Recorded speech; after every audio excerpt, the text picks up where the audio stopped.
BBC की documentary को लेकर उत्तर से लेकर दक्षिण तक के विश्वविद्यालयों में बवाल मचा है। ऐसे में सवाल उठ रहा है कि क्या बीबीसी देश के खिलाफ एक अंतर्राष्ट्रीय साजिश रच रहा है? क्या इस साजिश में देश के शिक्षण संस्थानों को मोहरा बनाया जा रहा है? हम ऐसा क्यों कह रहे हैं? इसको जानने के लिए आज हम अपने प्रोग्राम में देश के नामचीन विश्वविद्यालयों की बात करेंगे और उनका वीडियो भी आपको दिखाएंगे, जहां पर बीबीसी की विवादित डॉक्यूमेंट्री को लेकर बवाल मचा हुआ है। आज दिल्ली विश्वविद्यालय के आर्ट्स फैकल्टी में विवादित डॉक्यूमेंट्री पर जमकर बवाल हुआ। डॉक्यूमेंट्री की स्क्रीनिंग को लेकर एनएसयूआई और लेफ्ट के छात्रों में जमकर प्रदर्शन किया गया। दरअसल डॉक्यूमेंट्री की स्क्रीनिंग से पहले ही विश्वविद्यालय परिसर की बिजली काट दी गई और पूरे कैंपस में पुलिस ने धारा 144 लगा दी, जिसके बाद छात्रों ने जमकर हंगामा किया। वहीं इसके पहले दिल्ली के ही अंबेडकर यूनिवर्सिटी में भी विवादित डॉक्यूमेंट्री को लेकर जमकर बवाल हुआ। छात्र संगठनों ने आज स्क्रीनिंग करने का ऐलान किया था। छात्र यूनिवर्सिटी कैंपस में बीबीसी की डॉक्यूमेंट्री की स्क्रीनिंग कर रहे थे और उसी दौरान यूनिवर्सिटी ने बिजली काट दी। हंगामे को देखते हुए इस मौके पर पहुंची पुलिस ने स्क्रीनिंग के लिए लगाए गए पर्दे को भी हटा दिया। हालांकि छात्रों ने पर्दा हटाए जाने के बाद अलग अलग ग्रुप्स में बैठकर लैपटॉप पर या मोबाइल पर डॉक्यूमेंट्री देखी।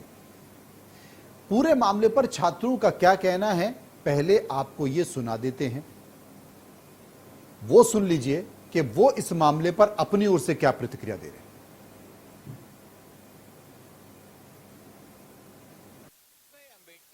के बाहर खड़ा हूं। हंगामा बहुत देर से यहां पर हो रहा है। स्टूडेंट्स ने यहां पर बीबीसी की डॉक्यूमेंट्री की स्क्रीनिंग की कोशिश की थी, तुरंत बिजली काट दी गई। बाद में लैपटॉप पर इन्होंने दिखाने की कोशिश की, लैपटॉप छीना गया। बहुत सारे स्टूडेंट्स मेरे साथ हैं इसी यूनिवर्सिटी के।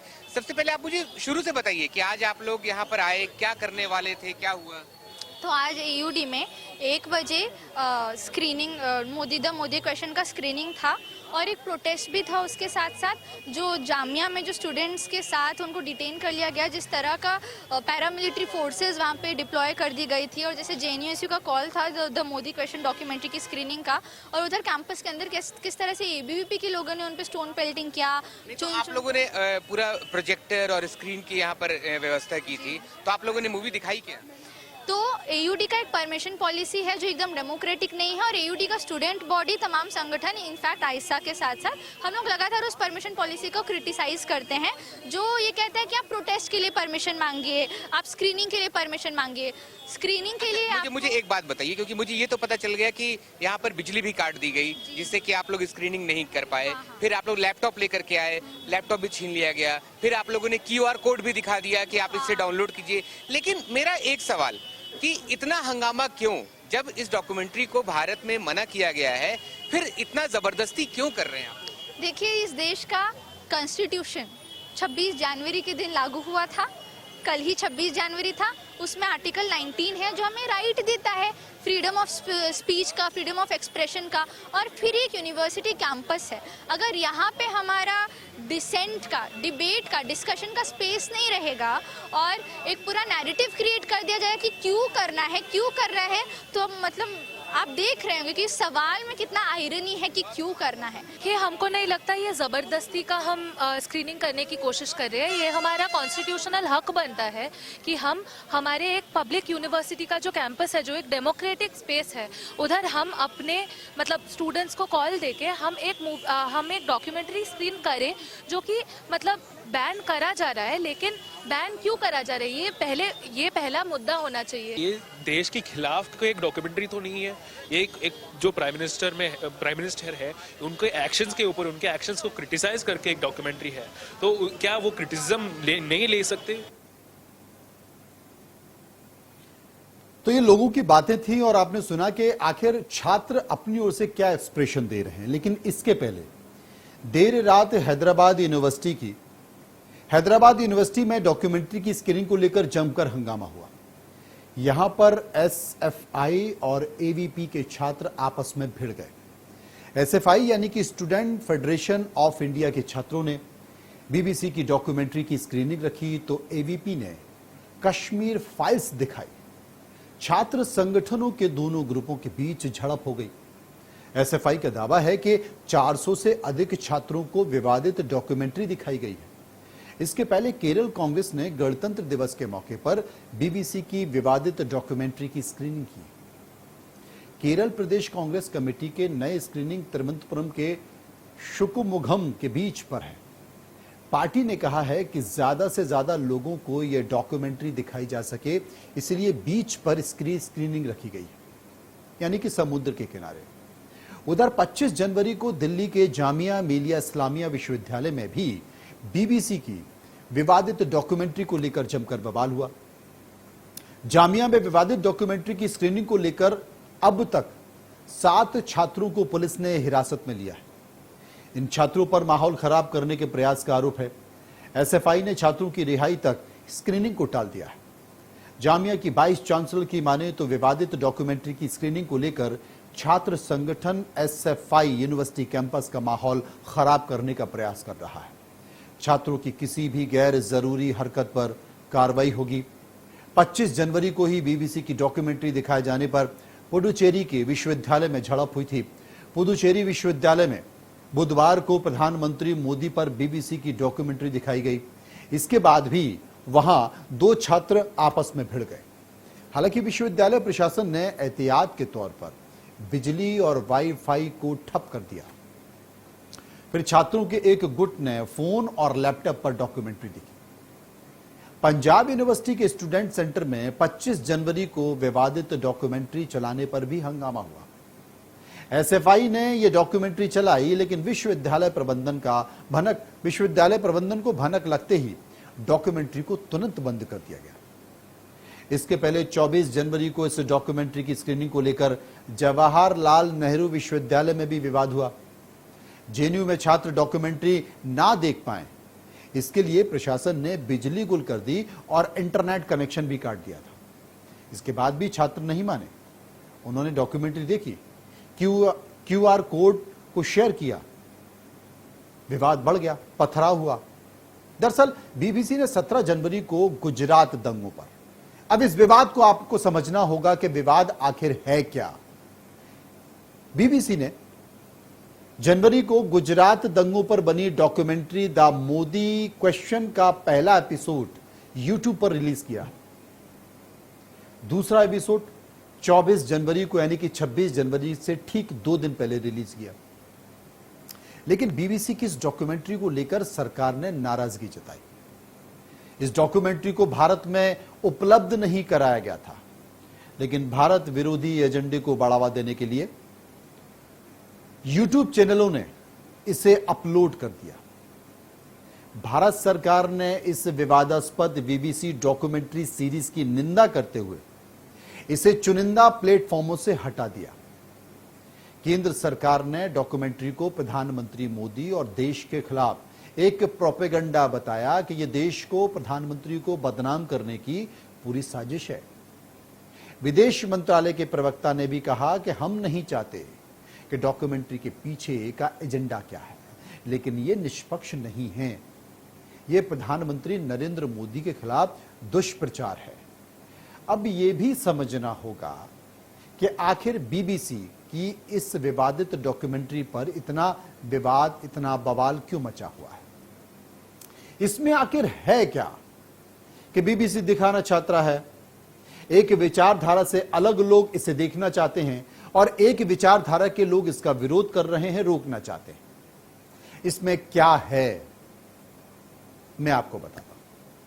दरअसल बीबीसी की यह डॉक्यूमेंट्री है, जो फिल्म है, उसका पहला भाग गुजरात में जो 2002 में दंगे हुए थे, हिंदू मुस्लिम राइट्स हुए थे। मौजूदा प्रधानमंत्री मोदी उस समय गुजरात के मुख्यमंत्री थे। डॉक्यूमेंट्री में प्रधानमंत्री मोदी के राजनीतिक सफर की बातें की गई। इसके अलावा उनके आरएसएस से जुड़ाव और बीजेपी में उनके बढ़ते कद को लेकर भी बात की गई है। और कहीं ना कहीं एक संदेश देने की कोशिश की गई है कि जो गुजरात दंगे हुए थे, प्रत्यक्ष अप्रत्यक्ष तौर पर बीजेपी की सरकार, आरएसएस और मोदी जी इसमें उनका हाथ है, ऐसा संकेत देने की कोशिश की गई। भारत को छोड़कर बीबीसी कई देशों में इस डॉक्यूमेंट्री का प्रसारण कर चुकी है। हालांकि कांग्रेस नेता राहुल गांधी ने डॉक्यूमेंट्री बैन करने को गलत बताया।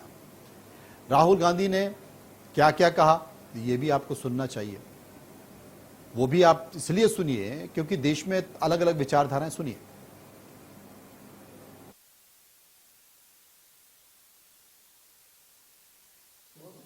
If you read our scriptures, right?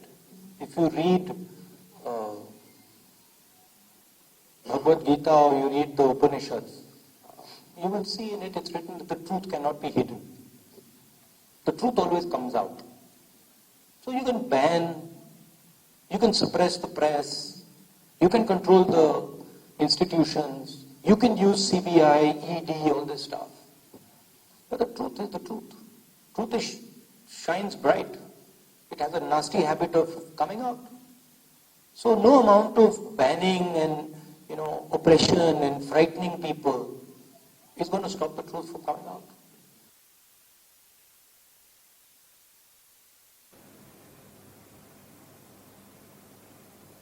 तो राहुल गांधी ने क्या कहा ये आपने सुन लिया। उधर कांग्रेस नेता अनिल एंटनी, जो कि कांग्रेस के वरिष्ठ नेता ए के एंटनी के बेटे हैं, उन्होंने मंगलवार को कांग्रेस से अलग अपना रुख अपनाया। उन्होंने ट्वीट के जरिए कहा कि भारतीय संस्थानों पर बीबीसी के विचारों को रखने का मतलब देश की संप्रभुता को कमजोर करना है। अनिल एंटनी ने ये बातें ऐसे समय पर कही जब केरल के कांग्रेस समेत कई राजनीतिक दलों ने बीबीसी डॉक्यूमेंट्री को दिखाने की घोषणा की। अब आपको यह भी बता देते हैं कि जिस गुजरात दंगों को लेकर बीबीसी ने डॉक्यूमेंट्री बनाई और प्रधानमंत्री मोदी पर सवाल उठाए, उसी गुजरात दंगों को लेकर सुप्रीम कोर्ट ने प्रधानमंत्री मोदी को क्लीन चिट दी हुई है। गुजरात में 2002 में हुए दंगों को लेकर सुप्रीम कोर्ट ने एसआईटी का गठन किया था। कमेटी ने दंगों में नरेंद्र मोदी का हाथ नहीं पाया था। एसआईटी ने कहा कि मोदी के खिलाफ कोई सबूत नहीं है। जून 2022 में सुप्रीम कोर्ट ने एसआईटी की तरफ से नरेंद्र मोदी को मिली क्लीन चिट को सही माना था।